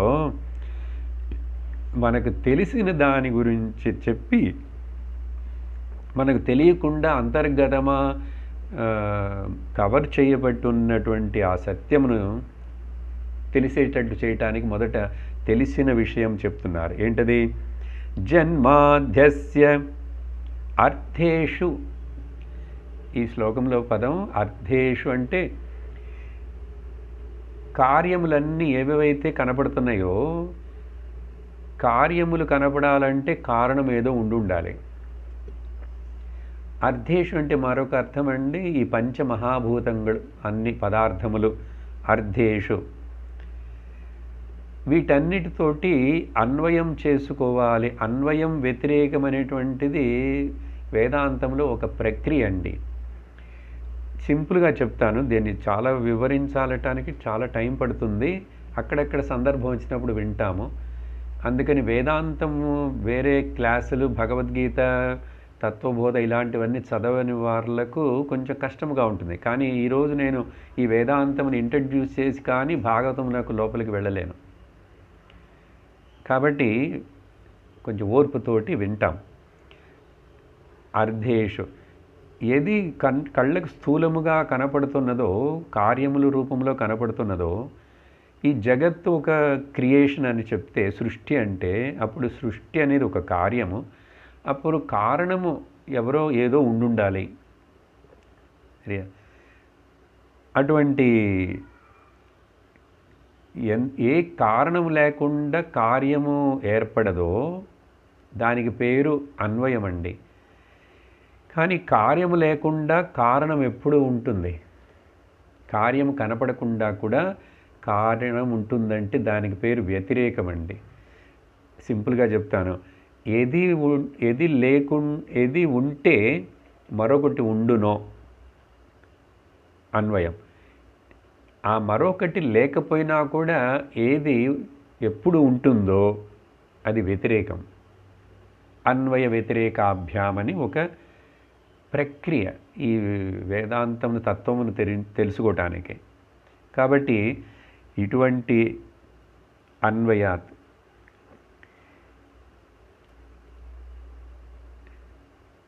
ఏమిటది? ఎప్పుడు ఉండేది? అది సత్యం అని మొదటే చెప్పారు, చివర్లో చెప్పారు, మనం మొదట మాట్లాడాం. ఆ సత్యం అదే జన్మ ఆది యస్య. యతః యస్మాత్ ఎవరి నుండి దేని నుండి ఈ ఉత్పత్తి సృష్టి స్థితి లయము అన్నీ ఏర్పడుతున్నాయో, దేనిలో నుండి ఈ సృష్టి వచ్చినదో, దేని అందు ఈ సృష్టి నిలుస్తున్నదో, దేని అందు ఇది లయించిపోతున్నదో అటువంటి వస్తువు అది సత్యం. ఇట్లా అన్వయ వ్యతిరేకములు చెప్తూ అర్థేషు అంటే ఇక్కడ పంచభూతములు, ఈ పదార్థములు, వీటన్నిటికంటే కూడా అన్నిటినీ తెలుసుకుంటున్నవాడు. మన విషయమునకు వచ్చినా కూడా విచారణ చేస్తే నేను అని అందరికీ అనిపిస్తూనే ఉన్నది మనస్సులో. అహం నేను ఉన్నాను. నేను అనేటువంటిది ఈ శరీరంలో ఏదైనా ఒక ఇంద్రియము పని చేయకపోతేనో, ఒక కన్ను కనపడకపోతేనో, ఒక చెవు వినపడకపోతేనో, ఏదైనా ఒక కాలు లేకుంటేనో, ఒక కై లేకుంటేనో, ఆ నేను అనేది ఏదైనా తగ్గిపోయినట్లు, చిన్నదైపోయినట్లు, లేనట్లు అనే నాను లేననే భావం ఎప్పుడైనా వస్తున్నదా? చింతించలేదు. చింతించి చూడండి. మిగతావి ఏవి ఉన్నా లేకపోయినా కూడా నేను అనేటువంటిది ఎప్పుడూ ఉంటూనే ఉన్నది. ఆ భావన ఉంటూనే ఉన్నది. ఆ నేను అనే భావన ఎప్పుడూ ఉంటున్నది. అది ఉన్నదని నాకు తెలుస్తున్నది. ఉన్నదంటే ఉనికి, తెలుస్తున్నదంటే ఎరుక, కాన్షియస్నెస్, సత్ చిత్, ఉనికి ఎరుక. సో నేను ఉన్నానని నాకు తెలుసు. ఈ తెలుసు నాకు. కానీ నేను లేకుండా ఇవన్నీ ఉంటాయా? ఈ ప్రపంచం ఉంటుందా? నేను ఉన్న తర్వాత నేను ఉన్నాను, ఆ తర్వాత నాకు ప్రపంచం తెలుస్తున్నది. నేను ఉన్నాను, నా కళ్ళు చూస్తున్నాయి. అందుకనే నా కళ్ళు, నా ముక్కు, నా నోరు, నా శరీరం, నా తలకి నొప్పి, నాకు సంతోషం, నా మనస్సుకి నా అనేటువంటిది నేను. ఈ తమిళంలో కూడా నానండి, నాన్ యార్. అప్పుడని రమణ మహర్షుల వారు విచారణ చెయ్యి, నువ్వెవరు అనే విచారణ. కష్టం కాదండి ఇది సత్యమైనటువంటిది, మనందరి అనుభవంలో ఉన్నటువంటిది. అది ఇక్కడ చెప్తున్నారు. కాబట్టి నా దగ్గర నుంచి ఆలోచించి నేను చూసినాను, పరమాత్ముడి పక్క నుంచి ఆలోచించి చూసినాను. ఏది లేకుండా మిగతావి ఏమి ఉండవో, మిగతావి ఏమి లేకున్నా కూడా అది ఉంటుందో, ఎవరది? సత్యం, నేను. అది నేను అనేటువంటిది లేను అనేటువంటి డౌట్ ఎవరికి రావట్లేదండి. రాదు, రానే రాదు. ఎవరైనా పక్కన భార్యను అడిగి, భార్యని కొంచెం భార్యమణి కొంచెం నన్ను గిచ్చి చూడు, నేను ఉన్నానా లేదా నాకు తెలియట్లేదని అంటాడా? శరీరం, ఈ స్కిన్ ఇక్కడ స్పర్శ ఉందో లేదో అని అంటాడు. నేను అనేది ఉన్నాను లేననే దానికి ఏమీ సాక్షి అక్కర్లేదు. కాబట్టి అది వచ్చి అభిజ్ఞః స్వరాట్. అభిజ్ఞః అంటే సత్ ఉన్నది, జ్ఞానరూపముగా ఉంది. ఆ జ్ఞానరూపం ఉండి ప్రకాశిస్తుంది. స్వరాట్ అంటే స్వయం విరాజతే, స్వయం రాజతే ఇది స్వరాట్. తనకు తానే ప్రకాశిస్తున్నది నేను అనేటువంటిది. ఈ నేను అనే భావనను తెలుసుకునేందుకు మరొక ఏదైనా సాక్షి కావాలా? అక్కర్లేదు కదా. బయట రూపము, ఫామ్స్ అండ్ నేమ్స్ని చూడాలంటే కలర్స్ని కళ్ళు కావాలి.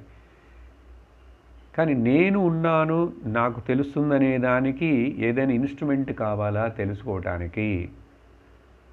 ఇలా శాస్త్రం ఆ ప్రమాణములు ఏమీ అక్కర్లేదు, కేవలం శబ్ద ప్రమాణం చాలు. ఇలా ఎవరైనా చెప్తే శబ్దము మూలముగా తత్వమసి అని మహావాక్యం ఉపదేశిస్తే తెలుసుకుంటాం. సో అభిజ్ఞ. అభిజ్ఞ అంటే సర్వజ్ఞుడు. సర్వజ్ఞుడంటే నేను జీవుణ్ణి కదండి. జీవుడు సర్వజ్ఞుడు కాలేడు. జీవుడని అనుకుంటున్నటువంటి అజ్ఞానము మూలంగా అనుకుంటున్నటువంటి జీవుడు కాదు, ఈశ్వరుడే. అప్పుడు ఈశ్వరుడుగా భావించినప్పుడు మొత్తం ఈశ్వరుడే కదా. అనేక శరీరములలో, కుండలలో, నీళ్ళల్లో సూర్యుడు ప్రతిబింబించినట్లు ఆ ఈశ్వరుడే ప్రతిబింబిస్తున్నాడు.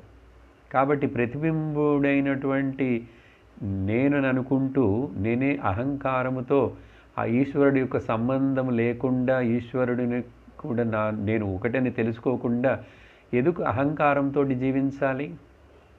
జీవించి ఏమి సాధిస్తావు? దుఃఖపడతావు అంతే. కాబట్టి అభిజ్ఞ సర్వజ్ఞుడు. సర్వజ్ఞుడు మాత్రమే కాదు, స్వయం ప్రకాశకుడు. కాబట్టి స్వరాట్. ఇటువంటి ఈ విషయాన్ని, ఈ తత్వాన్ని తేనే బ్రహ్మ హృదయ ఆది కవయే,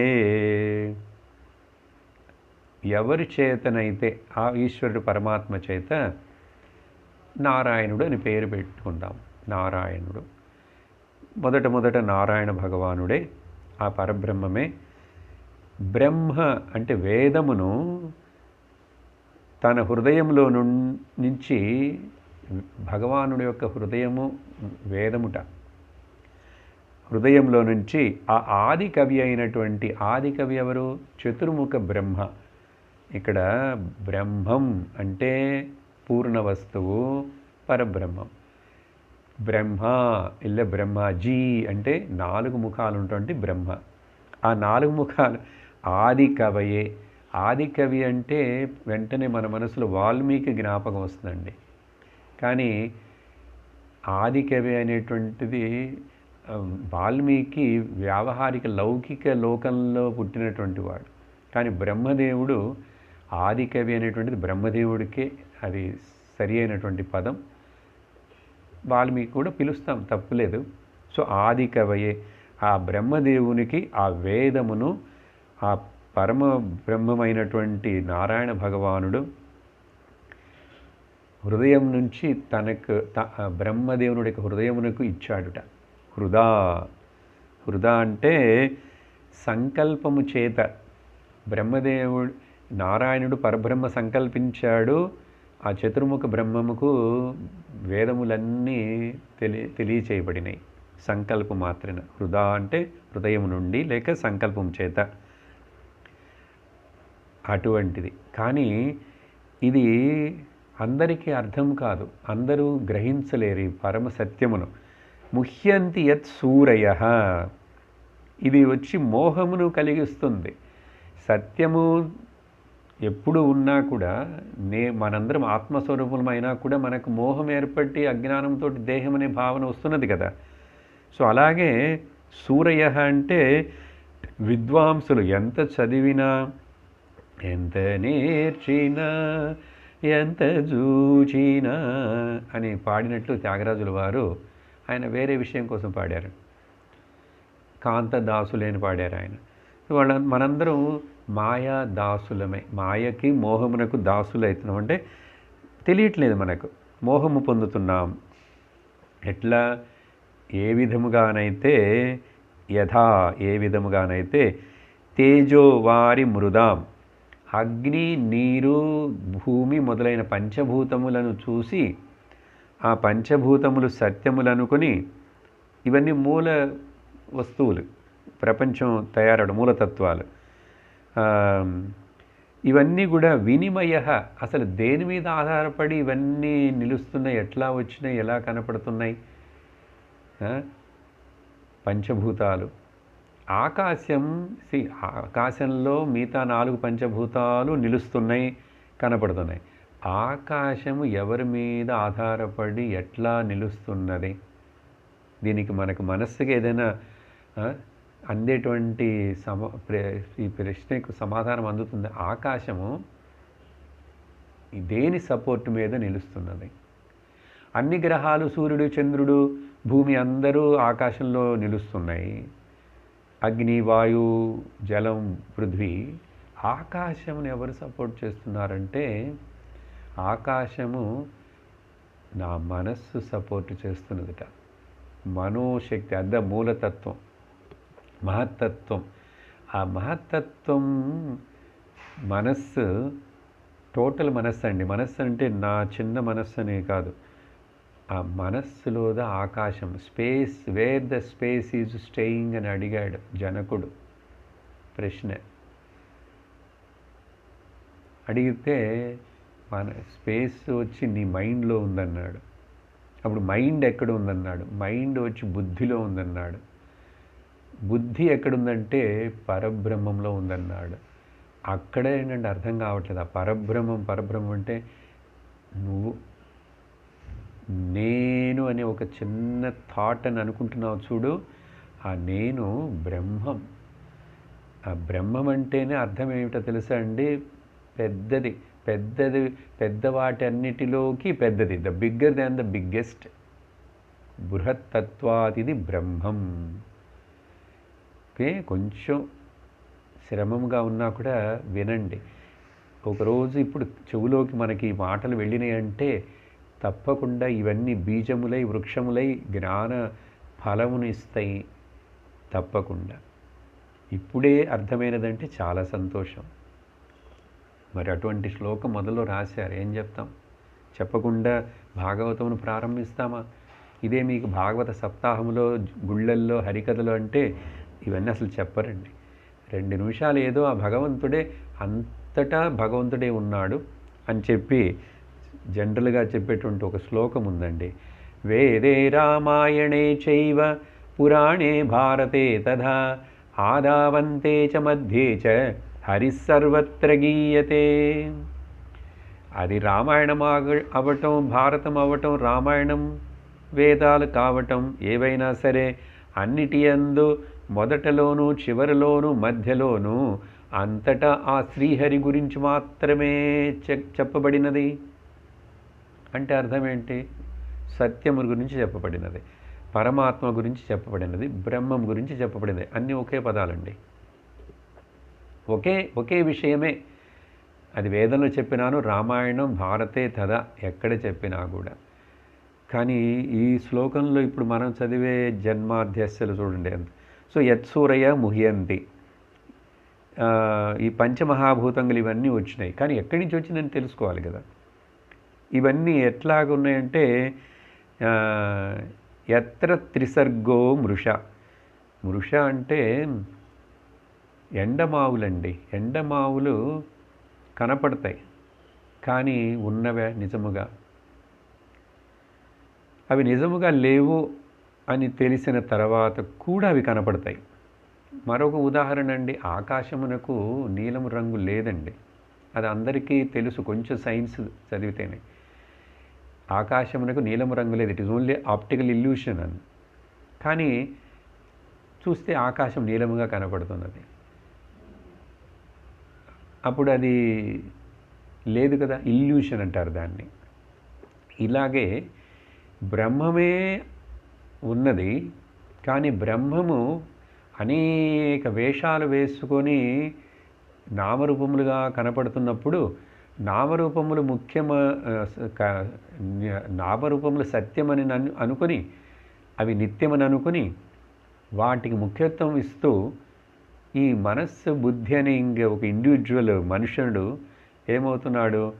దాంట్లో పడిపోతున్నాడు.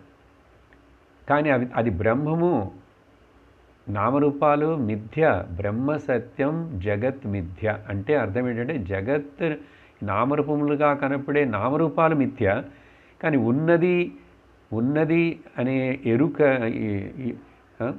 ఉన్నది ఉనికి అనేటువంటిది సత్యం. ఆ ఉన్నది ఏమిటి? అది బ్రహ్మం, అది సత్యమే ఉన్నది అక్కడ. కానీ ఈ ఇంద్రియముల మూలముగా ఈ మనస్సు భేదమును చూస్తున్నది. భేదం అంటే అండి ద్వైతమును చూసిందంటే అది నేను వేరే, అది వేరే అనే భావన వచ్చిందంటే ద్వైతం అండి. ఆ భావన వచ్చిందంటే అక్కడ భయం ఉంటుంది. ద్వితీయాద్వై భయం భవతి అని చెప్తుంది ఉపనిషత్తు. రెండో అవతలది అన్నామంటే భయమే. అందుకనే మనము పగలు మెలుకుతూ ఉన్నప్పుడు ఎంత భయపడినా కూడా భయమంతా పోయి ఏ భయము లేనటువంటి ఒక స్థితి ఏమిటి చెప్పండి, ఆలోచించండి. ప్రతిరోజు మనందరికి అనుభవం అవుతున్నది మన నిద్ర. మన నిద్రలో ఏ భేదభావము లేదు. నాకు ఏమి తెలియదని చెప్పి వదిలేసేది కాదండి. నిద్రను బాగా విచారం చెయ్యమని చెప్పి అన్ని ఉపనిషత్తులు ఆ నిద్ర గురించి డిస్కషన్ వస్తుందండి. ఎందుకు నిద్రలో ఏమి లేని నిద్రలో ఎందుకు డిస్కషన్ అంటే, ఏమి లేదని చెప్తున్నావే, ఏమి లేదని నీకు ఎలా తెలుసు? ఏమి లేదని తెలుసుకున్న నీవు ఉన్నావు కదా, అప్పుడు నీవు ఎవరు అని తెలుసుకో. నువ్వు ఉన్నావు, ఎప్పుడు ఉన్నావు అని తెలుసుకో. కాబట్టి అక్కడ ఏమిటి, ఏమి లేదని చెప్పటమే కాదు, ఆనందముగా ఉందని కూడా చెప్తున్నావుగా. ఎక్కడి నుంచి వచ్చింది ఆనందం? ఏ లడ్డు తిన్నావు, ఏ జిలేబీ తిన్నావు, ఏ బేల్పూరి తిన్నావు? ఏమి తినకుండా ఆనందం వచ్చింది. అప్పుడు నీ అనుభవమే కదా. నిద్రలో ఆనందం ఉందా లేదా? ఉందండి. ఆనందం లేదంటే అప్పుడు నిద్రపోవాకు. నిద్రపోతే మనిషి పిచ్చివాడైపోతాడు. ఆ నిద్ర కోసం ఏం తాపత్రయపడతాం, మంచి నిద్ర కావాలని ఏం ఆశిస్తున్నామంటే అక్కడ భేదములన్నీ లేకుండా పోయినాయి. కాబట్టి అది ఏమి తెలియని స్థితిగా ఉన్నా కూడా ఆనందమునిస్తున్నది. నేను ఉన్నాను, భేదములు తెలియకుండా ఉన్నాను, ఏక వస్తువుగా ఉన్నాను, కాబట్టే ఆనందముగా ఉన్నాను. ఉన్నానని నాకు తెలుసు, నేను ఆనందం. దీనినే ఉపనిషత్తు ఏం చెప్తుంది? సచ్చిత్ ఆనందం. అదేగా ఆరంభించాం ప్రారంభంలో, సచ్చిదానంద రూపాయ. చాలా అగాధమైనటువంటి శ్లోకం అండి ఇది. అంటే అర్థం ఎంత వేదాంతం మొత్తం దీంట్లో ఇట్లా మాట్లాడుతూనే ఉండొచ్చు అనేక రోజులు. సో మృష అంటే లేదు కానీ కనపడుతున్నది. సో నామరూపాలు లేవు. భూతాలు వచ్చినాయి అంటే ఎక్కడి నుంచి వచ్చినాయి? వచ్చి ఎక్కడ నిలబడుతున్నాయి? ఇలా విచారణ చేస్తూ పోతే ఉపనిషత్తులు చాలా రకాలైనటువంటి ఈ విచారణ మార్గాలను చెప్పి మనల్ని మన అంతర్ముఖులను చేసి అంతర్హృదయంలో ప్రకాశిస్తున్నది. హృదయంలో ఏం తెలుసుకోవటం? బయట హృదయంలో తెలుసుకుంటే బయట కూడా అదే అప్పుడు తర్వాత తెలుసుకుంటావు. ఇప్పుడు బయట అనేది నీకు వేరుగా ఉన్నది. ఆ తర్వాత బయట లోపల అనేటువంటి ఆ భేదమే ఉండదు. బయట లోపలనే భేదం లేదు కాబట్టే నిద్రలో ఎక్కడ పడుకున్నావు, ఏ మంచం మీద పడుకున్నావు, ఎవరి పక్కన పడుకున్నావు, ఏ ఊరిలో పడుకున్నావు, టైం ఎంత అయింది, ఏమీ తెలియట్లేదే. కానీ ఆనందం ఉందా లేదా? పాయింట్ అది. ఆనందం ఉందా లేదా? ఇప్పుడు జ్ఞానముతోటి నిద్రపోకుండా ఈ జ్ఞానము గనక ఏర్పడినదంటే హృదయం మన బుద్ధిలో, నిద్రపోకుండానే అటువంటి ఆనంద స్థితిలో ఉండుటకు పేరు జీవన్ముక్తి అండి. అదే మోక్షం అండి. మోక్షం అంటే వేరే ఊరు వెళ్ళటం, వైకుంఠం పోవటం అవన్నీ కాదండి. అవన్నీ కేవలం భావన మాత్రమే. జ్ఞానము నేను ఉన్నానటువంటిది భావన కాదండి. It is not just thought. అది కాబట్టే సత్యం పరం ధీమహి ధామ్నా స్వేన. ధామ్నా అన్న అంటే ప్రకాశము చేత చెప్పాడు కదా. స్వరాట్ అభిజ్ఞ ధామ్నా. నేనుగానే ఉంటూ భగవంతుడు తానుగా ఉంటూ ప్రకాశము చేత నిరస్త కుహకం. ఎటువంటి మాయ మూలముగా ఏర్పడేటువంటి ఈ ఇల్యూషన్స్ ఏది కూడా ఆ పరబ్రహ్మమును, పరమాత్మను, ఆత్మను, ఆ సత్యమును తాకదుట. మాయాదోషములు ఏవి లేనటువంటి నిరస్త కుహకం. కుహకం అంటే దోషం అండి. కుహకం అంటే బ్లెమిష్నెస్. కుహకం అంటే డిస్టర్బెన్స్. కుహకం అంటే పాయిజన్. సో అక్కడ ఎటువంటి ఒక విషమం లేదు, అన్నీ సమత్వమున్న ఆ చోటు నిరస్త కుహకం. దానికి పేరు సత్యం పరం ధీమహి అని చెప్పి ఇటువంటి చాలా నిగూఢమైనటువంటి బ్రహ్మసూత్రముతో సమముగా ఉన్నటువంటి ఆ శ్లోకమును ప్రారంభించి కొంచెంగానే వివరించాను. ఒక లెవెల్కి అర్థమైంది అనుకుంటాను ఉదాహరణల మూలముగా.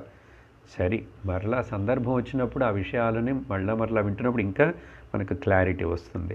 ఈ విధముగా ముఖ్యమైన 2 శ్లోకములను మనము చూసాము. ఆ తర్వాత ఈ మొదటి అధ్యాయమునందు మరలా అదే నైమిషారణ్యంలో కూర్చున్నటువంటి ఈ ఋషులందరూ కూడా సూత మహామునిని అడుగుట ప్రారంభించినారు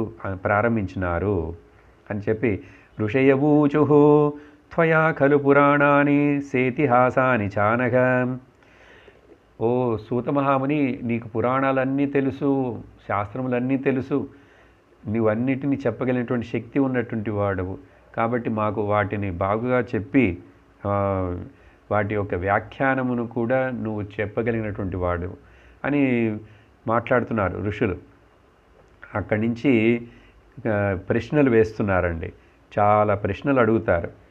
ఆ ప్రశ్నలు వేస్తున్నప్పుడు ఏం చెప్తున్నారంటే, వ్యాస భగవానుడి యొక్క అనుగ్రహము చేత మీ నాన్నగారు ఆయన దగ్గర నుంచి పురాణాలను నేర్చుకున్నారు. నువ్వు మీ నాన్నగారి యొక్క అనుగ్రహం చేత గురువుగా భావించి నువ్వు నేర్చుకున్నావు. అది కాకుండా ముఖ్యముగా భాగవత మహాపురాణమును సుఖమహాముని నేరుగా పరీక్షిత్తుకు చెప్తున్నప్పుడు మీరు విని ఉన్నారు. కాబట్టి మాకు ఆ కృష్ణ కథను చెప్పేటువంటి ఆ భాగవతమును మాకు వినిపించండి అని చెప్పి, ఓ దీర్ఘాయుష్మంతుడు అయినటువంటి ఓ సూతుడా, ఓకే, నువ్వు మాకు దయచేసి వాటిని బోధించుము అని చెప్పి, చాలా సమయం తక్కువగా ఉంటుంది కలియుగంలో, కానీ వినాల్సినది చాలా ఉంటుంది. Okay, scriptures are so vast and the subject is so vast and the time is very short. కాబట్టి ఇక్కడ రోజు మాకు చెప్తూనే ఉండండి, వినిపిస్తూనే ఉండండి. మేమందరం వాటిని వినటానికి రెడీగా ఉన్నాం. శాస్త్రం అనంతముగా ఉన్నది, ఆయుష్ అల్పముగా ఉన్నది. కాబట్టి బ్రూహి భద్రాణి భూతానాం ఏనాత్మాసు ప్రసీదతి. చెప్పండి, మాకు చెప్పుము. ఏమి చెప్పాలి? భద్రాయ భూతానాం, జీవులకు మనుషులకు ఏది భద్రం కలిగిస్తున్నది? భద్రం అంటే భద్రమస్తు అంటారు కదా ఆశీర్వాదంలో. భద్రం అంటే మంచిది, మంగళమైనటువంటిది, శుభమైనటువంటిది. అటువంటిది తెలిస్తే ఏన ఆత్మ సుప్రసీదతి, మనస్సు పరమశాంతమును పొంది అది తృప్తి పడుతుంది. తృప్తి అవును. ఆత్మ అంటే మనస్సు అండి, అంతఃకరణం. అంటే ఏమి అడుగుతున్నారంటే, దేని చేత అంతఃకరణము మిక్కిలి ప్రసన్నమగును, అంతఃకరణము తృప్తి పడును, అంతఃకరణం శుద్ధి అగును. అదే సమయంలో ఈ అంతఃకరణమునందు పరమార్థతత్వము ఎలా తెలియపరచబడుతుంది, దేని వలన? అటువంటిది మాకు చెప్పండి అని అడిగారు ప్రశ్న. ఇలాగే అవతార కార్యములను లీలలు ఆ భగవంతుడు అనేకసార్లు అవతారాలు తీసుకున్నాడు కదా. అవతారము తీసుకున్న తర్వాత ఆయన చేసిన లీలలన్నిటినీ మాకు చెప్పండి. తర్వాత ఏ భగవంతుడి యొక్క, ఏ హరి భగవాను అచ్యుతన యొక్క నామమును కీర్తన చేస్తే భయమునకు కూడా భయం ఏర్పడుమా, భయము కూడా భయపడిపోయేటువంటి అంత శక్తి ఉన్నటువంటి ఆ భగవన్ నామము, దాని యొక్క మహిమను చెప్పండి మాకు. తర్వాత మీలాంటి సత్పురుషులతోటి సాంగత్యము ఏర్పడినందువలన ఇది వచ్చి చాలా గంగలో స్నానం చేస్తూ ఉంటే కొద్ది రోజుల తర్వాత చేయగా వాడి పాపాలన్నీ పోతాయి. కానీ మీలాంటి సత్పురుషులు కూడా సాంగత్యమునకు వస్తే మీరు తాకినంత మాత్రానే, ఒకసారి మీతోటి మాట్లాడినందువలనే, మీరు చెప్పే మాటలు విన్నందువలనే గంగ కంటే కూడా మనుషుడు పవిత్రుడైపోతాడు. కాబట్టి సత్సంగం అంటే ఏంటంటే ఇది ఒక గంగకు ఎన్నో వేల రెట్లు మనల్ని పవిత్రము చేయగలిగినటువంటి శక్తి ఉన్నటువంటి విషయం అండి. సత్సంగం అంటే ఏదో చాలా ఆషామాషిగా తీసుకోకండి. ఈ శ్రవణము సత్సంగం అనేటువంటిది this is the highest grace of the Lord and the blessing of the Lord upon us అని తెలుసుకోవాలి. అంటే గంగకే వెళ్ళొద్దా, స్నానం చేయొద్దా అని చెప్పలే, కానీ కురుతే గంగా సాగర గమనం వ్రత పరిపాలన మధవాదానం. ఎన్నో గంగలు, కావేరి, యమునలు అన్నిట్లో తీర్థమాడి వచ్చినా కూడా స్వాత్మతీర్థంలో స్నానము చేయకపోతే, ఆత్మతీర్థములో స్నానము చేయకపోతే, నీ ఆత్మలో నీవు లీనుడు కాకపోతే ప్రయోజనం ఉండదు అని చెప్పి, తర్వాత ఈ భగవత్ లీలలు వినుట వలన ఏర్పడే ప్రయోజనం ఇది వచ్చి కలియుగంలో మనుషులకు ఉన్నటువంటి మనసులో ఉన్నటువంటి అన్ని మలినాలను, కలి దోషములను, పాపములన్నిటినీ పోగొడుతుందని విన్నాము. కాబట్టి మాకు అవన్నీ చెప్పండి. మాకు చాలా శ్రద్ధ ఉన్నది. శ్రద్ధ ఉన్న మాకు ప్లీజ్ వినిపించండి సూత మహాముని అని ప్రార్థిస్తున్నారు. ఈరోజు దీనితోటి ఇంకా నిలుపుతాం. తర్వాత సత్సంగంలో వీళ్ళు ఏమి అడిగారు, అడిగినవన్నీ క్వశ్చన్ అయిన తర్వాత సూతుడు ఏమి సమాధానం చెప్తాడు వీటికనేది భాగవతంలో కొంచెం కొంచెం మనము వింటూ వెళ్తాం. ఓమానందం ఓమానందం ఓమానందం ఓమానందం ఓమానందం సచ్చిదానందం ఓమానందం బ్రహ్మానందం ఓమానందం ఆత్మానందం ఓమానందం కృష్ణానందం ఓమానందం అమృతానందం. ఓం నమః శివాయ ఓం నమః శివాయ ఓం నమః శివాయ ఓం నమః శివాయ ఓం నమః శివాయ ఓం నమః శివాయ ఓం నమః శివాయ ఓం నమః శివాయ. సర్వత్ర గోవిందనామ సంకీర్తనం గోవింద గోవింద. ఓం లోకాః సమస్తాః సుఖినో భవంతు లోకాః సమస్తాః సుఖినో భవంతు లోకాః సమస్తాః సుఖినో భవంతు. ఓం శాంతి శాంతి శాంతి. హరి ఓం శ్రీ గురుభ్యో నమః. హరి ఓం. హరి ఓం తత్సత్.